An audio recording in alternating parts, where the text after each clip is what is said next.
Yo, what's up, guys? Batman here. Like I said yesterday, I was gonna upload some Dragon Raid. Well, I've done 2 raids on it to give you an idea on how to do. What you want to do when you're training dragons, I'll go over my quick train here. When you're wanting to do dragon raids, say you can carry you can carry 4 spells. You always want to go on with at least 4 lightning and an earthquake, and try and get an earthquake with your other spell or your clan request. You want to train all dragons, and what you want to do is you want to try and take out 2 air defense missiles. You take out 2 air defense missiles on one side and then target the other 2 on the other side.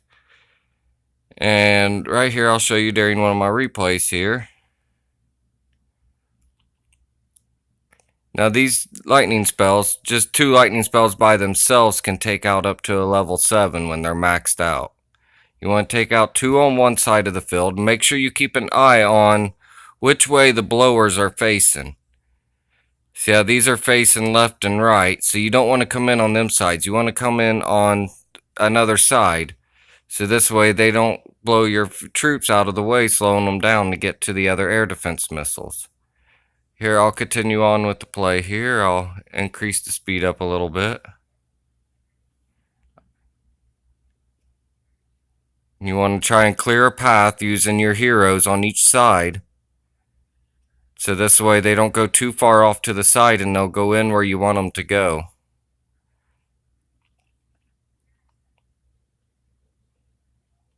And as you can see, you want to try and get out them other 2 air defense missiles. Once those 2 are down, you should pretty much have it made.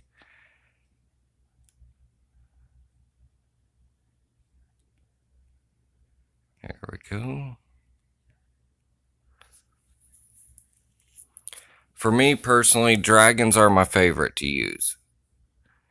Unless you're going for loot, then you don't want to use them because they're a little bit too expensive.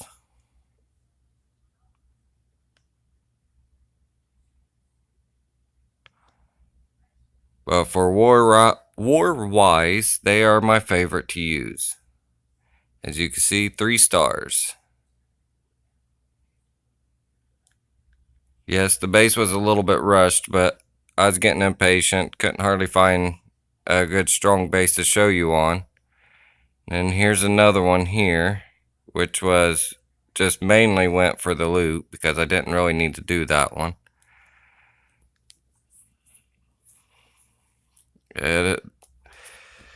These guys are usually pretty easy down here in these lower leagues. I'll have to try and do this one again for you guys when I get back up in the upper leagues, because most of the people down here are usually pretty rushed. About the only thing rushed on my base is the walls and Tesla coils. Everything else is maxed or just about to go to max.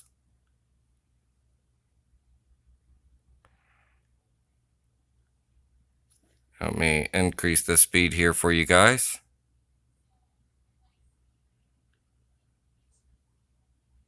And like I said, you always want to use your king and queen to try and create a funnel on both sides so your troops will go straight in where you want them to go. Now this guy wasn't too smart. He had his right beside where my king went down out, he had an air defense missile sitting out in the open. You never want to leave your air defense missiles in the open, and you never want to have them touching each other on edgewise. Because if they're connected together along the edge, all it would take is 2 lightning spells right on the edge crack, and it will take both of them down at the same time, just using 2.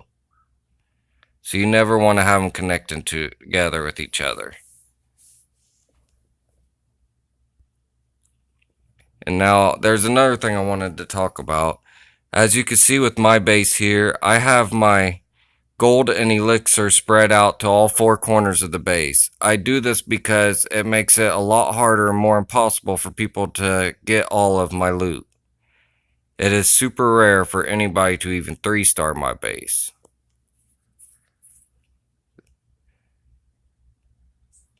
So spreading out your golden elixir is a good thing. You don't want to group all of them all together in the middle. If you group them in together in the middle, all somebody's got to do is use a few earthquakes, level the walls, and drop in goblins, and they can empty you all the way out.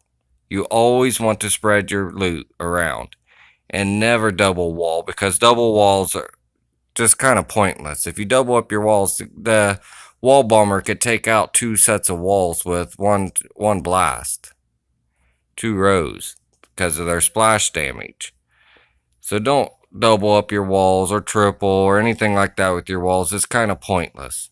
What you want to do is kind of like what I did here. This is why people have so much trouble 3-star my base, is because I spread everything out to where they have to summon way on the outside. There's no place, as if I click right here, you can see with the white lines, there's no place they could summon inside anywheres. The further you have to have them summon from things, the harder it is for them to get 3 stars on you. But don't go grouping everything in the middle and putting only one layer wall all the way around everything, because then that just makes easy access for somebody to come right on in and wipe you out. Let's see here. Another good base design that I done that surprisingly actually works. I may set it like that and let a few replays play, but it gives away loot, but it also works on giving you wins. I'll show you here with my other base design. And that would be this one right here. This one was one of my favorites I used for a long time because nobody was able to 3-star. They came in to grab the loot, but like I did before, I scattered the loot around on it. Edit loadout. See right here, you'll see I've got all archers towers together there, cannons there, wizards, expos, all grouped up together like that, and the queen with the expos and the king with the cannons. This strategy actually works. This base is very impossible to 3-star. I've never been 3-starred with this base. I have been 2-starred, but I have never been 3-starred. And even 2-star was rare because of the way I have it set up.